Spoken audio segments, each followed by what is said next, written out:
장이 끝나도 투자는 끝나지 않는다. 안녕하세요. 어예진의 방과후 목돈연구소 어예진입니다.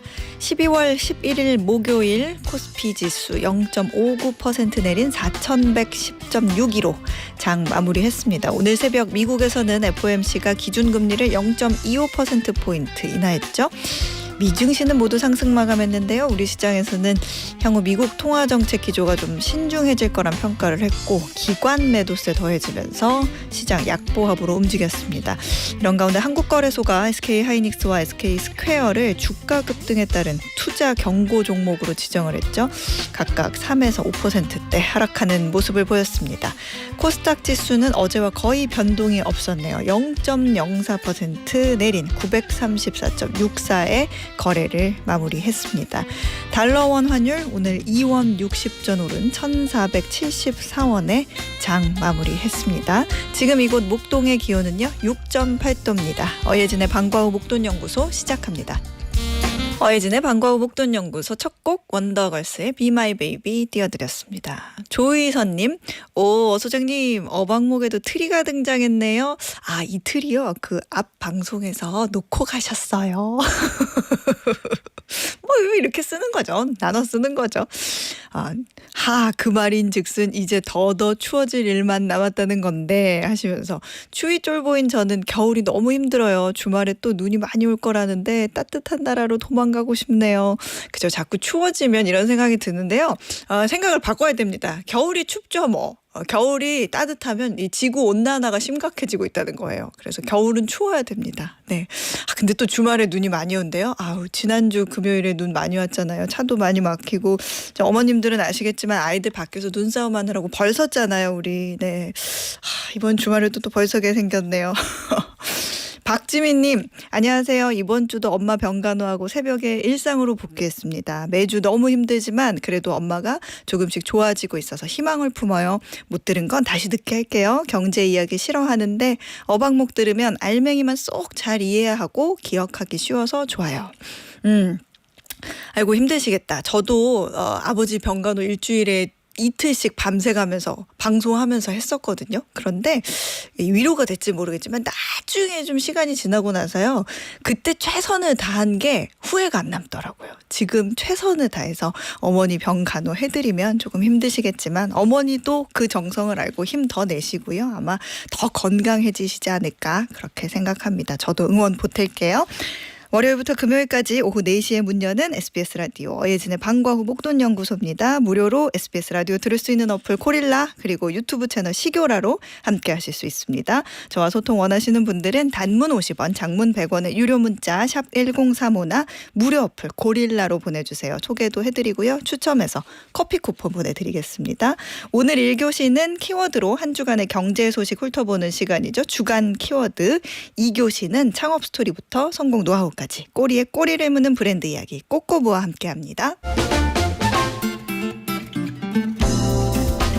저 어예진이 직접 고른 꼭 알아야 할 뉴스 어뉴스 오늘도 배달 왔습니다.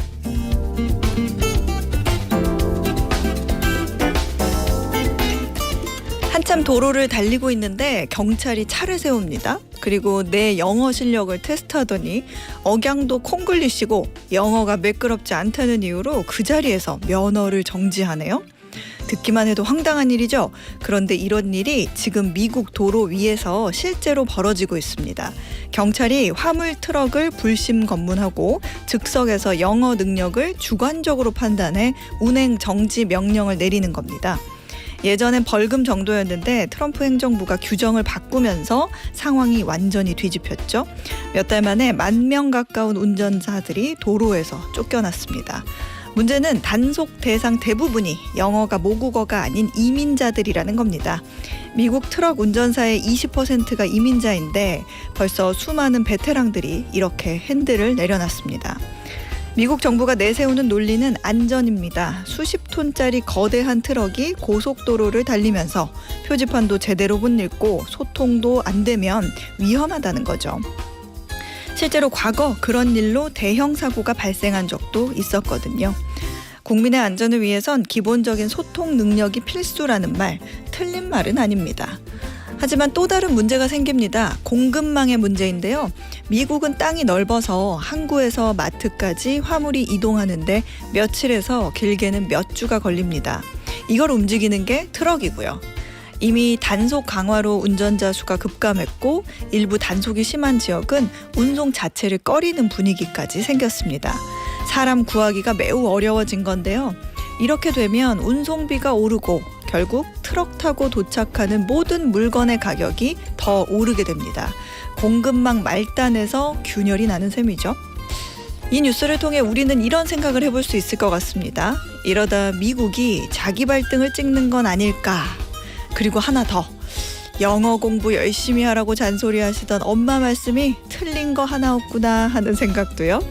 이상 어뉴스였습니다.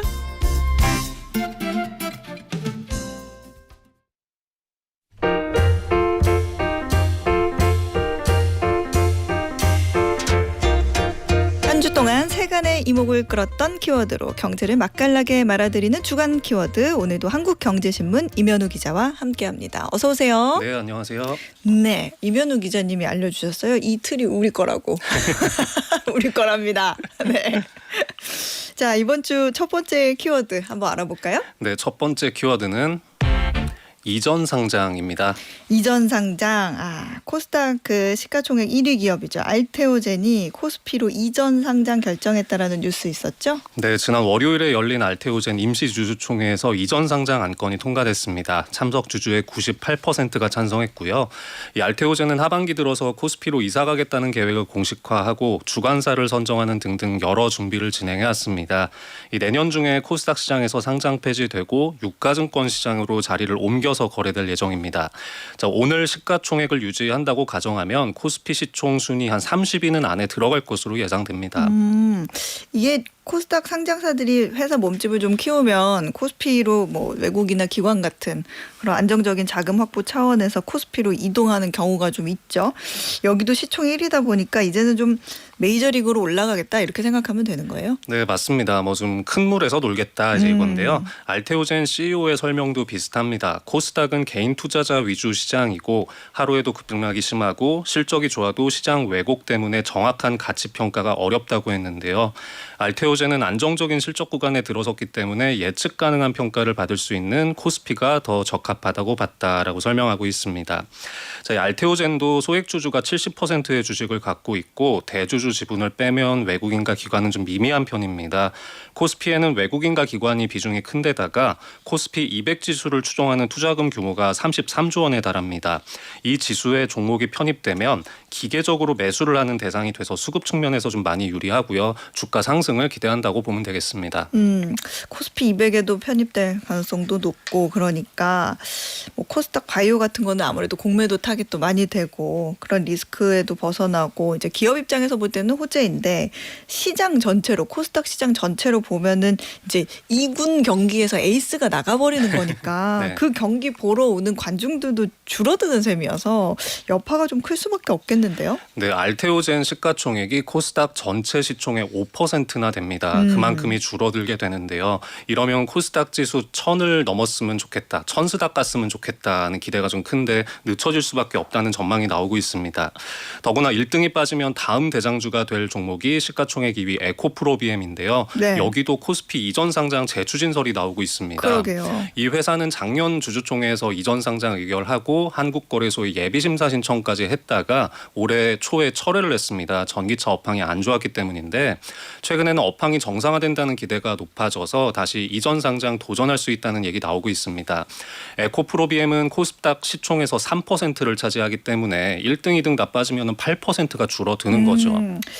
1등, 2등 합쳐서 8%인데 이 사람들이 빠지면 이 코스닥 지수 자체가 이제 오르고 내릴 때 그러니까 확 끌어주기도 하고 지수가 내릴 때는 좀 방어해주기도 하는 그런 역할을 하는 종목들이 사라지는 거여가지고 어떻게 보면 이제 지수 변동성이 조금 더 커질 수 있다. 그런 우려가 좀 나오기는 할 것 같은데 코스닥에서 몸집을 키운 회사들이 이제 코스피로 이전하는 거는 결국에 코스닥이 좀 2부 리그라는 이미지를 굳힐 그런 우려도 나오잖아요. 그러고 보면 사실은 이 코스닥 시장 잘 살펴보면 그 종목 중에 코스닥 출신 굉장히 많죠. 네, 맞습니다. 이 코스닥 시장 출범한 이후에 현재까지 코스피로 이전한 기업이 105개입니다. 이 중에는 2017년에 카카오, 2018년에 셀트리온, 또 2019년에 포스코 퓨처엠을 비롯해서 여러 기업들이 들어가 있습니다. 자, 근데 미국 증시에서는 얼마 전에 정반대 일이 벌어져서 투자자들 관심을 받기도 했는데요. 미국 최대 유통업체인 월마트가 뉴욕 증권 거래소를 떠나서 나스닥으로 이전 상장했습니다. 이사를 잘 마치고 이번 주부터 이제 거래가 되고 있는데, 이 월마트는 1972년에 뉴욕 증권거래소에 상장을 했지만 53년 만에 기술주 중심의 나스닥에서 새 출발을 하게 됐습니다. 알테오젠은 좀 안정감을 찾아서 코스피로 갔는데 미국의 대표 기업인 전통의 월마트는 성장성을 상징하는 나스닥으로 갔네요. 네. 어떻게 보면 이제 시장의 그 상징성을 이용해가지고 그 특징을 활용해가지고 기업의 어떤 가치를 재편하겠다 이런 의지로도 읽히는데, 그러니까 월마트는 나는 더 이상 이 전통을 내세우는 늙은 마트가 아니라 뭔가 이 최첨단 기술 기업이다. 네. 이런 선언인 것처럼 좀 들리네요. 네, 그러니까 우리나라로 비유하자면 롯데쇼핑 같은 회사가 우리는 이제 기술을 강화합니다 하면서 코스닥으로 간다는 거랑 뭐 비슷하게 보시면 될 것 같은데요. 이 국내 자본시장에 시사하는 바가 상당하다고 생각합니다. 이 코스닥은 종목 수는 1,800개가 넘고 굉장히 많은데 사실 수급이나 뭐 펀더멘털 면에서 코스피와 비교하기가 좀 어려운 상황이죠. 이 시장에 대한 신뢰가 많이 좀 부족하다는 지적을 항상 받는데, 이렇다 보니까 국민연금도 국내 주식 투자 중에서 코스닥은 5%밖에 안 됩니다. 월마트의 나스닥 이전 같은 일이 한국에서도 가능해지려면 좀 제도 개선 필요하다는 말이 많은데요. 한계 기업들을 빨리 퇴출도 시키고 또 정말 잠재력이 높은 기업에는 상장 좀 문턱을 낮춰주는 이런 필요성이 있다라는 의견들 나오고 있습니다. 그렇군요. 자, 두 번째 키워드 볼까요? 네, 두 번째 키워드는 KTX SRT 준비했습니다. 네, KTX하고 SRT가 내년부터 통합 운영이 된다 이런 소식이 있었죠? 네, 국토교통부가 고속철도 통합 로드맵을 발표했습니다. 코레일이 운영하는 KTX 그리고 SR이 운영하는 SRT로 나뉘어 있던 고속철도의 경쟁 체제가 마침표를 찍게 됐습니다. 국토부에서는 고속철도 분리 운영이 정책 실패라고 볼 수는 없지만 통합해서 효율을 증대하는 효과가 더 크다고 판단했다고 설명하고 있는데요. 이 탑승객 입장에서 궁금하신 건 그렇게 하면 서비스가 나아지느냐일 겁니다. 그렇죠. 조금 기다리시면 이 앱 하나에서 KTX, SRT 모두 예매할 수 있게 되고요. 두 열차 간에 변경할 때도 취소 수수료가 면제될 예정입니다. 이 무엇보다 일부 노선에서 나타났던 고질적인 좌석 부족 문제, 이게 좀 개선이 될지가 관심입니다. 그러게요. 그 SRT가 그 서울에서는 수서역이 그 거점인데 네. 이제 여기는 평일에도 늘 매진이라는 얘기가 자주 들리더라고요. 그러니까 통근이 몰리는 월요일부터 금요일 뭐 오후에는 좌석 구하기가 거의 뭐 하늘의 별 따기라고 하던데 이것도 그럼 좀 나아지려나요? 네, 좀 가장 눈에 띄는 변화는 내년 3월부터 교차 운행을 시작한다는 건데요. 네. 서울역과 용산역에서만 출발하던 KTX를 수서역에서도 탈 수 있게 됩니다. 그리고 수서역에서만 이용할 수 있었던 SRT를 서울역과 용산역에서도 보실 수 있게 됩니다. 이 코레일의 주력 열차는 좌석 수가 SRT의 2배 이상이어서 이 좌석이 자연스럽게 늘어나거든요. 네네. 그래서 수서역 SRT 표 끊기가 지금보다는 수월해질 것으로 기대가 됩니다. 또 내년 6월부터는 KTX와 SRT를 모든 구간에서 혼합 편성 준비한다고 하는데요. 지금은 KTX는 서울역에서 출발한 열차는 종착지 갔다가 반드시 서울역으로 돌아와야 한다고 합니다. 네. 근데 사람들이 많이 몰리는 SRT 노선에 이런 KTX를 탄력적으로 투입할 수 있게 된다면 효율성이 높아질 것으로 기대됩니다. 또 내년 말에는 노선 공유를 넘어서 두 기관의 완전 통합까지 목표로 하고 있습니다. 그렇군요. 전체적으로 좌석 수는 얼마나 늘어요? 코레일에서는 통합하게 되면 고속열차 좌석이 하루에 16,000석 증가할 것으로 보고 있는데요. 현재 하루에 25만 5천석이니까 6% 정도 증가한다는 겁니다. 하지만 좌석 증가가 코레일의 기대대로 이뤄지기 어렵다는 의견도 좀 있는데요. 수요가 몰리는 노선에 열차를 추가로 투입하지 못했던 건 단순히 기관이 나뉘어서가 아니라 뭐 선로 용량이 포화되어 있고 뭐 병목 현상이나 이런 차량 정비 문제의 영향이 더 컸다는 겁니다. 그래서 실제로 승객들이 체감할 만한 변화를 보여줄 수 있느냐가 좀 정책에 대한 평가를 가르게 될 것 같습니다. 어떻게 보면 다시 좀 코레일의 독점 체제가 부활하게 되는 것 같은데 현재는 SRT 운임이 KTX보다 좀 싸거든요. 한 네. 10% 정도. 네. 요금은 어떻게 돼요? 당분간은 현행 체제가 체계가 유지되지만 기관이 합치면 요금 체계도 통합이 될 예정입니다. 다만 SRT 요금을 올리기보다 KTX 요금을 내리는 쪽으로 갈 가능성이 높아 보이는데요. 물론 우리 입장에서는 내리면 정말 고맙긴 한데 네. 이것도 좀 현실성을 놓고 논란이 있습니다. 정부에서는 코레일이 좌석 공급을 확대해서 운임을 10% 할인할 수 있는 것으로 검토를 했다라고 했는데 약간 좀 두루뭉술했거든요. 그래서 이 코레일은 특히 KTX 요금을 14년째 동결해 온 상황이고 누적 적자가 20조 원이 쌓여 있습니다. 정부의 예상대로라면 국민 편익을 높이는 효과는 기대되지만 좀 규모의 경제를 위한 이런 통합이 오히려 좀 독점 체제에 따른 또 부작용 다시 좀 나타나지 않게 좀 잘 정비를 해야 된다는 의견들 많습니다. 그렇군요. 이 소식 소개해드리니까 우리 청취자분들 좋아하시는 반가워하시는 분들 계시네요. 최경란님, 열차 자주 타는 사람으로서 반가운 소식입니다. 김윤희님도 너무 좋네요. 통합 환영합니다. 서울서 집 올 때 우리 딸이 편해지겠어요. 이렇게 보내주셨네요. 자, 그럼 이번 주 마지막 키워드도 한번 볼까요? 네, 세 번째 키워드는 FOMC입니다. 이 얘기 안 할 수 없죠. 오늘 새벽에 결과가 나왔어요. 시장의 예상대로 25pp 0.25%포인트 내리기는 했는데 보통 이렇게 회의 끝나면 이제 제롬 파월 의장이 회의에서 어떤 내용이 나왔는지 앞으로의 그 연준이 생각하는 금리 기조는 어떻게 될 건지 이런 거 쫙 설명해 주잖아요. 네. 뭐 그런 내용 어땠어요? 네, 일단 올해 마지막 FOMC가 이제 끝난 건데요. 네. 이제 기준금리 0.25%포인트 인하되면서 미국의 기준금리는 연 3.5에서 3.75%가 됐습니다. 상단 기준으로 보통 얘기하니까 3.75다 이렇게 보시면 되고요. 네. 사실 인하 자체는 예상이 됐었던 거고 파월이 무슨 말 할지가 더 관심이었습니다. 이 페드는 내년 말 미국의 기준금리 예상치 중간값 3.4%로 제시했는데 이전에 제시했던 것과 똑같고요. 현재 금리 수준과 이제 대비를 하면 내년에는 한 번 더 금리를 인하할 수 있다 이렇게 시장에서 보고 있습니다. 하지만 이 앞으로의 금리 경로를 예측하기는 쉽지 않다는 평가도 적지 않은데요. 결정문을 보면 FOMC 위원들 중에 네. 0.25 인하에 대해서 좀 다른 의견 내는 사람이 3명이나 있기도 했고요. 그래요? 또 그리고 이 파월 의장의 설명을 보면 조금 또 한번 들어봐야 될 것 같아요. 현재 기준 금리가 중립 금리로 추정되는 범위에 있다 이런 얘기도 했고 중립금리라. 네, 이거는 이제 경제를 더 이렇게 부양하지도 않고 부담 주지도 않고 좀 적정한 뭐 이런 수준으로 보면 되겠고요. 네. 또 지금부터 경제가 어떻게 가는지 지켜보기에 좋은 위치다 이제 이런 멘트도 있었는데 좀 관망하겠다 이런 느낌을 받을 수가 있습니다. 이 전체적으로 보면 기준금리를 인하를 하기는 했지만 앞으로 어떻게 될지에 대해서는 계속 신중하게 남겨둔 매파적인 인하다 이런 평가가 나오는데 네. 근데도 시장에서 좋아하실 만한 내용도 있었습니다. FOMC 위원 중에 누구도 다음에 금리 인상 전망은 갖고 있지 않다라면서 가능성을 닫았고 단기 국채 매입 개시한다는 내용도 있었습니다. 네. 시장에 돈이 조금 풀린다는 건데 이거는 예상보다 좀 빨리 나왔습니다. 그렇군요. 조금 뭐 가장을 하면 진짜 메탈을 쓴 비둘기 같기도 한데 네. 시장에서는 어떻게 평가하고 있어요? 일단 시장에서는 사실 이런 매파적인 멘트를 좀 할 것으로 예상을 했는데 그렇죠. 예상보다는 덜 매파적이었다. 뭐 좀 이런 식으로 평가를 하시는 것 같기도 합니다. 근데 이제 미장이 덕분에 3대 지수가 모두 올랐는데 네. 오늘 우리나라나 일본도 그렇고 또 주가 지수가 좀 밀렸잖아요. 맞아요. 그래서 좀 시간이 조금 더 지날수록 약간 평가가 정확하게 정리가 되지 않을까 하는 생각이 들고요. 네. 지금 시장에서 가장 관심 가지시는 게 이제 파월 의장의 후임입니다. 네. 지금 이제 말년병장 같은 입장인데 네. 내년 5월까지가 임기고요. 차기 의장에 대한 관심이 높습니다.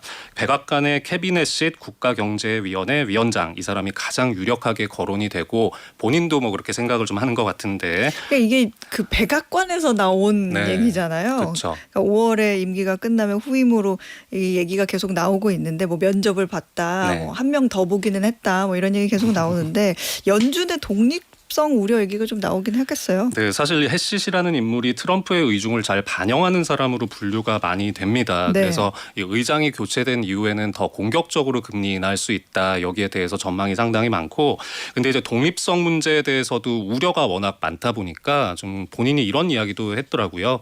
만약에 트럼프 대통령이 트루스 소셜을 통해서 금리 인하를 지시하면 어떻게 하겠냐 이런 질문을 받았는데 그냥 옳은 일을 하겠다. 이제 데이터 보겠다. 뭐 이제 원론적인 답이긴 했습니다. 네. 하지만 금리 인하 가능성을 데이터가 보여준다면 그럴 수가 있다라고 또 했기 때문에 좀 트럼프에 맞춰가지 않을까 좀 이런 쪽으로 많이 보시는 것 같아요.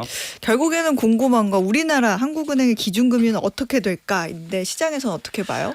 이제 보통 미국의 결정에 영향을 많이 받게 되는데 이제 한국은행도 동반 인하를 할 수 있을지 여기는 좀 불투명하다는 전망이 우세합니다. 네. 미국에서 연속적으로 이제 3번 연타로 금리를 내리기는 했지만 네. 한국은행에서는 사실 약간 좀 여유가 생긴 정도예요. 일단은 2%포인트까지 벌어졌던 미국 금리와의 역전폭이 1.25%포인트로 좀 줄면서 환율에 대한 부담을 약간은 덜 수 있게 됐습니다. 하지만 근본적으로 지금 달러의 수요가 워낙 많은 상황이어서 원화 가치 하락을 막는 데는 한계가 있어 보이고 이 1월 15일에 새해 첫 회의가 예정이 돼 있는데 이때 이제 기준금리를 내리지 못하고 동결할 가능성이 있다는 의견이 적지 않습니다.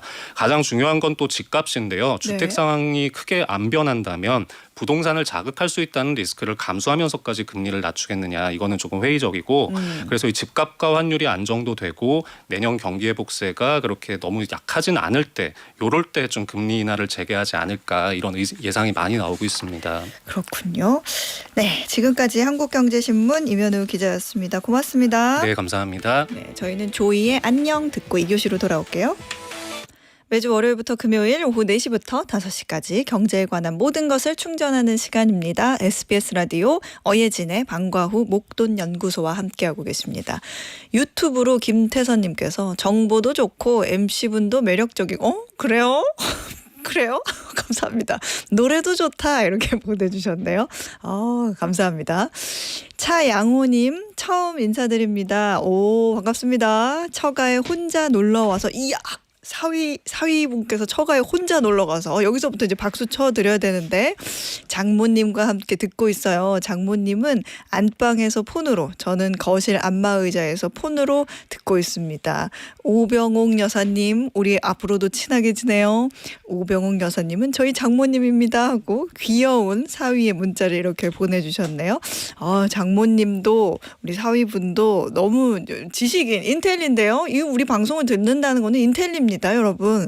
참 사랑스러운 사위의 문자였습니다. 자, 오늘의 퀴즈 풀고요. 2교시로 넘어가 보죠. 크리스마스 시즌이 되면 가장 먼저 떠오르는 목소리가 있죠. 바로 미국의 가수 이 사람인데요. 최근 공개된 미국 빌보드 핫백 최신 차트에서 이 가수가 1994년에 발표한 캐럴 All I Want for Christmas is You가 통산 19번째 1위를 차지했습니다. 이 곡은 1994년 발매 이후 매년 연말이면 다시 소환되는 그야말로 대표적인 크리스마스 연금송인데요. 이번 핫백 차트에서는 웸의 Last Christmas 그리고 브렌다 리의 Rocking Around the Christmas Tree 등도 이름을 올리면서 크리스마스 분위기를 더했습니다. 자, 퀴즈입니다. 대표적인 크리스마스 연금송 All I Want for Christmas is You를 부른 가수로 천상의 목소리로 불리는 미국의 대표 디바 이 사람은 누구일까요? 이분이 돌고래와 소통이 가능한 분인데 자 보기 나갑니다. 1번 머라이어 캐리 2번 아리아나 그란데 3번 셀린 디옹 누군지 아시겠죠?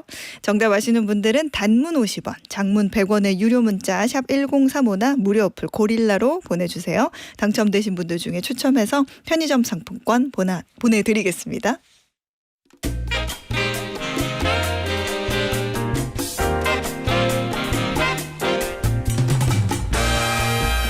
브랜드에 관한 모든 이야기 전하는 꼬리에 꼬리를 무는 브랜드 꼬꼬부 매일경제 추동훈 기자가 소개해드립니다. 어서 오세요. 안녕하세요. 추동훈입니다. 아니 뭐 이렇게 일터에 뭐 인형을 갖고 오고 그래요. 인형과 제가 책을 좀 애착 가져왔죠. 인형이에요. 애착 인형? 저희 딸의 애착 인형을 또 빌려왔습니다. 오늘 우리가 다룰 브랜드 뭐길래 또 그런 소품을 가져오셨나요? 또 뭐 인형 브랜드인가 또 책을 한 권 가져왔습니다. 책 제목 보시면 아실 텐데 이 책 제목 아시죠? 네, 이 책 해리포터. 해리포터 네. 이 두 개의 IP를 가져왔습니다. IP예요. 이 바비라는 IP랑 그리고 해리포터라는 IP 이 지적 재산권에 대한 것인데요. 그럼 오늘 뭐 지적 재산권의 이야기를 하냐? 그것도 아닙니다. 네. 이게 이 회사의 1위 제품이고요. 이게 이 회사의 2위 제품입니다. 이 바비가 1등을 하고 해리포터가 2등을 한 회사. 라고 하면은 힌트가 될지 모르겠는데요. 바로 오늘은 이러한 작품들이 영화화됐고요. 이 영화들이 배급을 했었는데 가장 흥행을 했던 기업에 대한 이야기라고 보시면 될 것 같고요. 네. 최근에 화제가 됐었던 기업이죠. 바로 넷플릭스가 인수한다라고 해서 화제가 되었던 그 기업. 바로 워너브라더스의 이야기를 하려 하고요. 이 바비라는 영화가 네. 워너브라더스가 배급한 영화 중에서 흥행 1위고요. 해리포터가 2등이라고 합니다. 굉장히 이렇게 겨우겨우 연결시켰죠. 뭔가 이렇게 건강하고 뭔가 이제 파워풀해 보이는 이 추동훈 기자님이 바비 인형을 두 손으로 이렇게 안고 계시니까 저희 따님 겁니다. 이 그림이 굉장히 재밌는데 크리스탈님도 오늘도 추 기자님 꽃고부 기대된다고 많은 분들이 지금 기대 많이 하고 계세요. 오늘 워너브라더스가 어떤 히스토리를 가지고 있는지 꼬리에 꼬리를 물고 한번 가보죠. 워너브라더스 만든 사람들부터 한번 알아보죠. 뭐 이름에 드러나 있지 않습니까? 워너 브라더스입니다. 브라더스 심지어 또 형제군요. 브라더도 아니고요. 네. 브라더스입니다. 이 말인즉슨 여러 명이라는 거고요. 저희가 형제 기업도 여러 번 소개시켜 드렸습니다. 맥도날드도 소개시켜 드렸었고요. 많은 형제들이 창업을 하는데 이번에는 심지어 4형제가 창업한 회사입니다. 순서대로 해리 워너, 알버트 워너, 샘 워너, 잭 워너입니다. 이 4명의 4형제가 창업한 기업 바로 워너 브라더스고요. 이 사람들은 사실은 이 폴란드에서 태어난 유대인들이었습니다. 굉장히 가난했었다라 하고요. 너무 가난하다 보니까 이 형제들이 어떻게 살아야 되냐 고민을 했었는데 이 4명의 형제와 몇몇의 살아남은 형제들이 기회의 땅으로 떠나겠다라고 결심을 했었는데 그게 바로 미국입니다. 그렇게 함으로써 이들이 바로 이 워너브라더스를 만든 창업자들이 됩니다. 그렇군요. 야, 이 4형제가 어떤 계기로 이런 영화의 바다에 뛰어들었을까요? 이게 맥도날드 형제랑도 살짝 겹쳐요. 맥도날드 형제들이 저희가 소개시켜드렸을 땐 프랜차이즈 햄버거 가게를 소개시켜드렸었는데 이 형제가 시작했었던 사업이 뭔지 기억이 나세요? 바로 극장. 아, 맞아요. 헐리우드. 바로 헐리우드에 기회가 있다라는 이야기를 했었잖아요. 이 4형제도 가만히 산업을 보고 있는데 이 영화 쪽에 뭐가 기회가 있다. 이 비슷한 영감을 받은 것으로 보입니다. 1900년대 초였었고요. 그들이 살던 동네에서 여러 사업들이 펼쳐졌습니다. 그들 형제도 허드렛 일부터 해서 여러 가지 일을 했었는데 뭐 대다 말다 했었어요. 그런 가운데 이 세 번째 인 샘이 있습니다. 샘 워너는 여러 사업에 좀 수완이 있었던 편이고요. 봤는데 이 영사기를 가지고 와서 놀이공원에서 영상을 틀어주는 걸 본 거예요. 네. 야, 이거 잘하면 기회가 되겠는데 생각이 든 거고 본인이 아예 영사기 기사로 취업을 합니다. 그러면서 영사기를 분석해 봤었고요. 어떤 사람들이 이걸 좋아하나 이게 사업이 되나 열심히 연구해 본 결과 야, 이거 된다. 라고 판단이 들었던 거예요. 그래서 그때 당시에 $1,000 굉장히 큰 돈이었습니다. 네. 긁을 수 있는 돈 다 끌고 모아서요. 우리 영사기 사자. 라고 해서 시작한 사업 바로 영화 산업이라는 것이고요. 일단 영사기를 사들었고 작은 극장 하나 엽니다. 1903년도에 펜실베니아에 있는 뉴캐슬이라는 지역에서 극장을 열면서 영사기로 영화를 틀어주고요. 이거 가지고는 안 되겠죠. 여러 가지 사업들을 펼쳐나가기 시작합니다. 그렇군요. 일단 영화관은 잘 됐어요. 맥도날드 영화관은 잘 안 됐던 것 같은데. 그렇게 실패했었죠. 네. 그래도 워너브라더스 지금 헐리우드의 대장, 이 거장 아니겠습니까? 잘 되긴 했습니다. 처음엔 당연히 열악했었습니다. 의자를 놔야 되는데 의자가 없어서요. 네. 주변에 장의사가 있으셨대요. 네. 장의사에게 가서 저희 의자 좀 빌릴 수 정말? 있을까요? 그래서 의자를 빌려가지고 의자를 나왔었고요. 막내 잭은요. 필름을 갈아 끼우는 동안 직접 무대에 올라가서 원맨쇼를 했답니다. 막 공연도 하고 이 극장에서 볼 수 있는 것들 이렇게 뭐 속된 말인가요? 이제 바람잡이라고 하죠. 이렇게 바람도 잡아가면서 가족들이 총출동해서 이 극장을 지켰다라고 하는데 맥도날드 형제보다 쪽수가 많아서 그게 힘이 됐었던 것 같습니다. 실제로 입소문이 났다라고 해요. 그렇게 그래요. 하다면서 여기에 극장 이름이 워너스 시어터, 그러니까 워너가의 극장이라는 이름이었었고요. 야, 워너 극장 가면은 재밌대. 영화도 볼 수 있고 쇼도 많이 하고 공연을 많이 한대라고 소문을 났었고요. 그래서 극장이 잘 됐습니다. 이 워너의 극장은 굉장히 잘 됐었고요. 이런 상황이 계속해서 이어지면서 야, 우리가 좀 더 성장해 볼 수 있는 기회가 있을까를 엿보고 있었습니다. 그렇군요.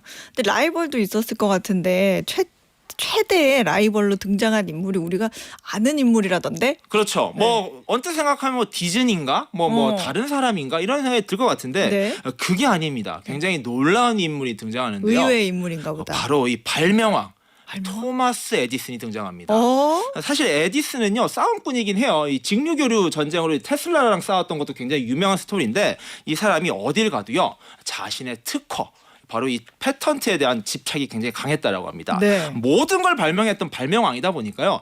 이 영화 관련된 발명도 많이 했다라고 해요. 그렇게 해서 발명한 게 이 영화용 카메라 네. 기술도 특허권을 에디슨이 가지고 있었고요. 에디슨은요. 촬영, 영사 기술에 대한 특허 대부분을 가지고 있었다라고 합니다. 에디슨은요. 에디슨 트러스트라는 기업을 통해서 업계를 완전히 장악하려 했었고요. 욕심이 많았습니다. 영화 산업을 내가 토마스 에디슨이 장악하겠다라는 계획이 있었다라고 합니다. 그렇군요.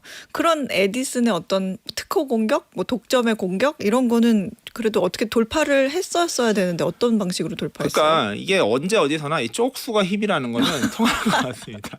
워너 4형제잖아요. 4대 1이었구나, 4대 1이잖아요. 4대 1로 이겼다. 이거는 우스갯소리고요. 네. 워너 4형제 혼자가 아니었습니다. 에디슨이 이렇게 했으니까 영화 산업에서는 당연히 불만이 매우 컸었습니다. 많은 업계 관계자들이 야, 뭐 에디슨 넌 영화를 알지도 못하면서 뭐 기술 가지고 그러는 게 어딨어? 이렇게 난리를 쳤었고요. 독립 영화업자들과 연대를 했고요. 이러한 것들을 워너 형제들이 주도를 했습니다. 미국 법원에서는 에디슨의 독점 구조를 허물어야 된다라고 판결을 내려줬고 그 덕에 영화 산업 전체가 살아나면서 이 헐리우드가 켜질 수 있는 계기가 되었다. 에디슨이라는 큰 벽이 무너진 것이었습니다. 근데 워너브라더스는 이제 우리가 아는 지금의 모습은 영화 제작하는 그런 곳인데 지금 말씀하시는 건 극장이잖아요. 그렇죠. 영화 제작은 어떻게 하다가 하게 된 거예요? 그렇습니다. 이게 극장만 운영하다 보니까 여기서는 한계가 있었던 거예요. 우리들이 핵심적인 무기를 가지고 있는 게 없다라고 생각을 하다 보니까 워너 형제들 머리를 맞댔습니다. 야, 우리 이거 가지고 되겠냐? 뭐 좀 다른 거 해야 되지 않겠어? 아, 우리가 영화를 제작하는 스튜디오를 만들면 어떨까라는 의견으로 당연히 이어졌었고요. 이 정도 힘이 있어야지 우리가 영화판에서 힘을 발휘할 수 있다라는 생각을 했기 때문에 그들이 간 곳 캘리포니아 버뱅크입니다. 이곳에서 스튜디오를 1918년에 세웠는데요. 네. 여기가 바로 그 유명한 할리우드의 출발점이 되는 동네라고 보시면 될 것 같습니다. 네. 할리우드 아직 태동하지 않았었고요. 이 초창기에 있었던 게 워너 형제들입니다. 그러니까 지금 넷플릭스에 지금 워너가 팔린다라는 거에서 헐리우드가 반발한 이유를 아시겠죠. 정말로 헐리우드에 시작을 했던 것이 바로 이 워너 브라더스의 스튜디오였고 이게 넷플릭스란 25년 정도 된 기업에 팔려간다라는 게 화가 날 수밖에 없었을 건데요. 이들은요. 영화 제작, 영화 배급을 그리고 극장 상영까지 아우르는 수직 계열화를 꿈꿨었고 당시로선 이게 굉장히 혁신적인 전략으로 평가를 받았습니다. 영화를 이제 제작을 하려고 하는데 그 제작 영화의 첫 번째 스타가 사람이 아니라 동물이었다면서요? 이것도 재미있는 이야기입니다. 뭐 디즈니가 애니메이션에서 시작했듯이 워너도 이런 스타가 있어야 되지 않겠습니까? 네. 그 스타가 유명 배우가 아니고요. 바로 군견이었습니다. 개였었고요. 개 이름이 린틴틴이라는 이 군견이었는데 네. 굉장히 뛰어가는 뭐 스턴트 같은 걸 잘했었고 오. 인기가 많은 캐릭터이자 정말로 유명한 스타였다라고 합니다. 그래서 웬만한 배우보다 더 높은 주목을 받는 초대형 스타로 대우를 받았었고요. 워너가 바로 이 린틴틴 덕분에 워너를 이끌어갔다라고 해도 과언이 아닐 정도로 네. 시장에서는 첫 스타 바로 동물이었다는 것도 흥미로운 이야기입니다. 그렇군요. 근데 얘기를 쭉 듣다 보면 이 워너브라더스가 뭐 자본이 굉장히 풍족했던 사람들도 아닌 것 같은데 뭐 아무리 뭐 린틴틴 영화가 잘 흥행을 했다고 해도 재정난이 그렇게 넉넉지 않았을 것 같거든요. 이거를 뭔가 어떤 진짜 결정적인 계기가 있어야 이렇게 좀 뭔가 뒤집을 수 있었던 것 같은데. 자, 이 에디슨 같은 경우에도 막 혁신, 기술을 통해서 압박을 했었잖아요. 워너는 그걸 뒤집기 위해서 이 영화 스튜디오를 만들었습니다. 근데 영화 산업이 자본 없이 되는 거 아니라는 걸 너무나 뼈저리게 느꼈었고요. 네. 말씀드린 대로 흥행작도 나왔지만 또 잘 안 됐었고 극장도 운영하다가 잘 안 되기도 했었고요. 재정난이 심각할 정도로 빠졌었습니다. 굉장히 위험한 상황이었고요. 이걸 또 어떻게 해결할 것인가? 네. 또 네 형제가 머리를 맞댔습니다. 이 형제가 머리를 맞대면 혁신이 일어나는 것 같아요. 우애가 좋은가 보다. 그래서 네 명이 모여서 고민을 했었는데 앞서 말씀드렸던 샘 워너 셋째입니다. 이 사람이 수완이 좋았어요. 네. 야, 어떤 혁신을 하면 좋을까? 지금 영화판에 없는 게 뭘까? 고민을 했었는데 지금 영화 중에 소리 나는 게 없어라는 이야기를 한 거예요. 아, 그 당시에는 무성 영화였죠. 유성 영화밖에 없었던 겁니다. 디즈니 같은 경우도 최초의 유성, 그러니까 더빙 영화를 만들었다라는 게 큰 혁신이었었는데 맞아요. 이건 그 이전이에요. 유성, 소리가 나는 기술 자체가 없었으니까 이거를 만들자라고 했었고요. 다들 아니 영상만 해도 대단한데 무슨 목소리까지 소리까지 넣으려고 그래 비웃었지만 샘은 계속해서 노력을 했었고요. 기술 혁신이 실제로 이루어지면서 작품이 탄생합니다. 아, 유성 영화가 나왔군요. 그러니까 관객 입장에서 보면은 영화에서 배우가 말을 하네? 이런 생각을 했었던 것 같은데 충격을 줬을 것 같은데 이제 무성 영화를 끝낸 기폭제가 된 영화가 바로 뭐였냐 하고 봤더니 재즈싱어라는 영화인데 야, 이 작품은 영화사는 물론이거니와 워너브라더스 역사에도 굉장히 큰 의미가 있는 영화 아니에요? 그렇습니다. 1927년 드디어 그렇게 고대하던 재즈싱어라는 유성 영화가 탄생했습니다. 당연히 기술력이 들어갔으니까 아이맥스처럼요 입장료를 2배 받았다라고 합니다. 근데 야 소리가 나온대라는 입소문은 굉장히 빠르게 퍼졌었고요. 관객들은 정말로 많이 몰려들었다라고 합니다. 자, 워너브라더스는 바로 이 재즈싱어라는 영화의 출시로 이 메이저 배급사, 메이저 제작사로 이름을 올렸다라고 하는데요. 유니버셜과 함께 굉장히 뛰어난 헐리우드 메이저 스튜디오로 도약을 성공했었습니다.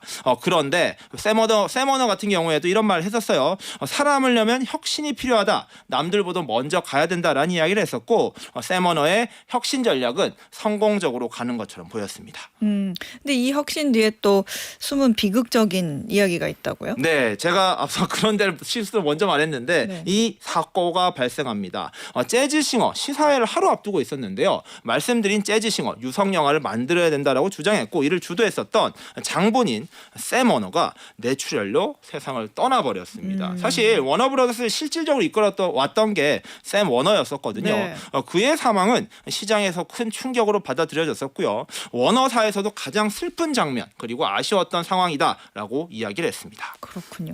이후에 워너브라더스가 내놓은 영화들 뭐뭐 또 있었어요? 뭐 듣기만 해도 와 그런 영화가 있었구나라고 하실 텐데요. 이 1942년작 카사블랑카라는 영화.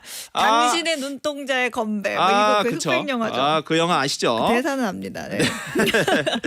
그 영화가 참고로 저희가 미슐랭 소개시켜드린 적이 있었잖아요. 네네. 미쉐린 타이어에서 미슐랭맨이라고 불리는 비벤덤이라는 캐릭터가 처음 등장했을 때 이 카사블랑카에 금방 말씀하신 그 대사, 당신의 눈동자의 건배를 하면서 탄생했었고요. 뿐만 아니라 1951년작 욕망이라는 이름의 전차 들어보신 걸 아시는 분들은 연식이 좀 되신 분이다라는 이야기도 하던데 네. 그리고 1955년작 이유 없는 반항이라는 명작품들이 나오면서요. 네. 이 당시에 샘 워너가 죽고 난 다음에 이 잭 워너라는 또 막내가 또 사업선이 그 다음으로 좋았다라고 해요. 그의 주도 아래 워너 하면요 강렬하고 드라마틱한 영화를 만드는 영화사라는 이미지를 메이킹하면서 정체성을 구축해 갔습니다. 근데 이게 저도 그 형제가 많은데 이게 사형제가 이렇게 돈독하게 지내는 게 굉장히 복이기도 한데요. 지금 이 얘기를 쭉 듣다 보니까 사형제의 말로는 그리 아름답지 않았다 이런 얘기가 있네요. 영원한 건 없는 것 같습니다. 그리고 친할수록 더 심하게 싸우는 것 같고요. 사형제 좋았습니다. 그런데 이 잭이 전면에 나선 순간 그건 또 막내지 않았습니까? 네. 형들이 시샘을 하기 시작합니다. 왜 그렇게 너만 자꾸 전면에 나서냐 이런 식의 이야기가 됐었고요. 동생도 조금 무리를 했습니다. 지분을 매각하는 과정에 형들을 속여서 아이고. 단독 경영권을 확보하면서 이들은 완전히 찢어져 버렸었고요. 결국에 이 잭의 회사 워너브라더스라는 회사는 1966년에 세븐아치라는 회사에 매각됐었고요. 형제의 지분은 없어져 버리는 아름답지 못한 결말을 맺게 됐었습니다. 형제 지분들이 다 없어져요 나중에. 이후에 이제 지금에 이르기까지 워너브라더스 성장과 위기 스토리도 굉장히 다이나믹하지 않아요? 뭐 그렇습니다. 그 다음에 워너브라더스는 이름 자체는 계속해서 성장했습니다. 워너 형제 없는 워너브라더스의 시대가 시작된 것이고요. 워너의 백년사는 헐리우드 산업구조의 흥망성쇠다라고 표현이 되기도 합니다. 타임이라는 잡지 아시죠? 네. 타임과 합쳐져서 타임 워너가 됐었던 적이 있었고요. 기억나는 것 같아요. 기억나시죠? 네네. 그러니까 이 로고가 정말 수십 번 바뀌었었는데 2018년에는 또 엉뚱하게도 AT&T라는 통신사가 있어요. 네. 아시죠? 네. 이 AT&T에 합병이 됩니다. 그렇다 보니까 뭐 AT&T 타임 워너 스튜디오라는 아주 긴 이름을 갖게 됐고요. 22년도에는 아예 이 워너브라더스라는 이 제작사가 디스커버리라는 회사에 또 매각이 됩니다. 그러니까 그때 회사 이름은 워너브라더스 디스커버리라는 회사로 재탄생을 했습니다. 그러니까 워너브라더스는 있는데 그 주변에 자꾸 이런 게 저런 게 붙어 가는 건데 이게 잘 흐름이라는 게 AT&T라는 통신사가 이렇게 미디어에 관심을 가지기도 했고 타임이라는 미디어가 관심을 가지고 했다라는 거예요. 이러한 흐름이 계속 왔다 갔다 하던 와중에 탄생한 작품이 그래도 23년도에 바비라는 작품이 있긴 했었어요. 네. 그런데 이게 이후로는 더 좋은 작품을 배급하지 못했었고요. 그리고 25년도 올해는 드디어 이 헐리우드의 역사를 바꾼다라는 사건, 넷플릭스의 인수 추진 소식까지 이어진 것입니다. 그런 정말 여러 가지 고개를 넘는 그런 역사들이 있었군요. 오늘의 브랜드 스토리 워너브라더스의 스토리가 주는 교훈 뭔지 한번 정리해 볼까요? 자, 형제끼리 잘 지내야 된다라는 교훈을 그렇다. 다시 한번 느끼는 이야기고요. 사실 워너브라더스는 헐리우드 그 자체라고 해도 과언이 아닙니다. 새로운 혁신들을 계속해서 주도를 했었었고요. 기술에 대한 확신, 그리고 용기, 그리고 신뢰를 통해서 브랜드의 확장을 이뤄냈었는데 결과론적으로는 가난한 이민자 사형제들이 돈독하게 지내지 못하면서 어찌면 여기 팔리고 저기 팔리는 운명으로 갔을다라고도 이야기할 수 있을 것 같은데요. 자, 스트리밍 시대 화려한 IP들도 많지만요. 정말로 오래된 기업들에 대한 가치도 정말로 중요한 것 같습니다. 이러한 변화 속에서 이 워너브라더스의 운명은 또다시 어디로 갈 것인가 그 결과가 굉장히 궁금해지는 시점입니다. 그러네요. 오늘은 워너브라더스의 기업의 스토리에 대해서 한번 알아봤습니다. 지금까지 매일경제신문 추동훈 기자였습니다. 고맙습니다. 네, 감사합니다.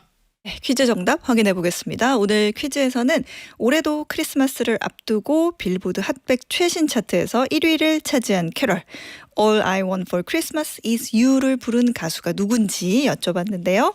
정답은 1번 머라이어 캐리였습니다. 정답 보내주신 분들 중에서 오늘 편의점 상품권 받으실 세 분은요. 와, 제주에서 보내주셨습니다. 제주에서 매일 택배 배달하면서 잘 듣고 있어요. 항상 좋은 정보 감사합니다. 라고 보내주신 0056님 그리고 저 이러다 너무 똑똑해지면 어떡하죠? 목돈 연구소 때문에 지식이 매일매일 늘어나요. 라고 보내주신 4261님 어떡하긴요. 우리 여기 패널로 출연하셔서 저랑 같이 방송하셔야지. 그리고 마지막으로 매력적인 MC 예진 소장님 저도 인정입니다. 캐롤 한 소절 불러주시죠. 라고 보내주신 0379님 제가 아는 캐롤은 뭐 이런 거예요. 뭐 이런 거 지금 나오는 거 제 대신 머라이어 캐리가 부릅니다. 자, 어예진의 방과후 목돈연구소 오늘 끝곡은요. 머라이어 캐리의 All I Want for Christmas is You 띄워드리면서 저는 물러가겠습니다. 덩실덩실 춤추면서 크리스마스 기다려보자고요. 저는 내일 오후 4시에 다시 오겠습니다. 여러분 고맙습니다.